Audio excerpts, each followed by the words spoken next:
Hi there, my name's Andy Gears and I run the charity Discipleship Tech, which is best known for running the PrayerMate app.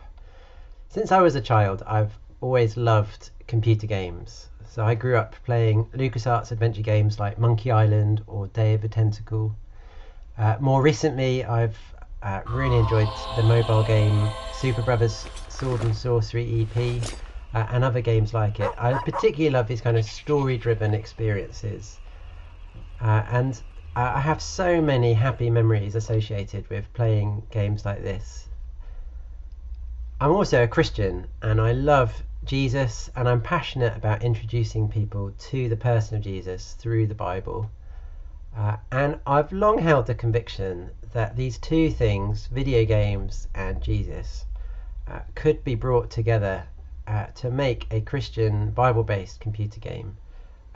Not a game for Christians, just sort of using the Bible as a setting for a game that's only of interest to Christians, but rather making a video game that anyone could enjoy, of all faiths or none, as a way of introducing them to Jesus, explaining the Bible story, explaining the meaning of the Christian faith, and using it as a way to draw people in and help them explore what they think and what it means for them.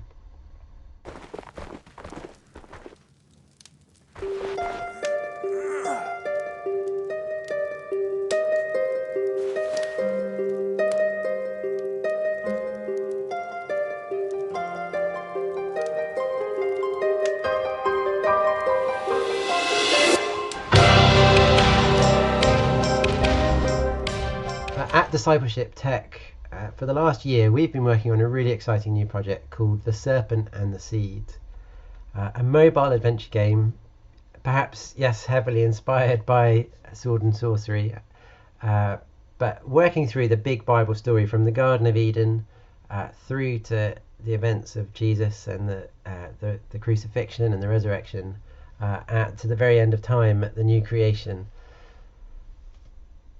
I'm really excited about this project. We've got an amazing team behind it. We've managed to get some fantastic grant funding to help support us as we work on it. And this year we've been mostly working on prototyping Act 1 in the Garden of Eden and the Fall, and starting to storyboard Act 2 as we kind of look at the rest of the Old Testament and how the promises made to Adam and Eve of a seed of the woman who will crush the head of the seed of the serpent, tracing that promise through the rest of the Old Testament and looking at all these potential other candidates. Is it going to be Moses? No. Is it going to be David? No.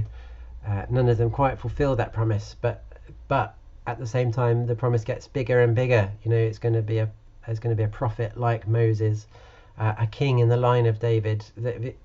None of the people fulfill the promise, but the expectation is bigger than ever, and then ultimately how it's fulfilled in Jesus. So I look forward to sharing more in 2022, but I just wanted to give you that quick introduction to what we've been up to.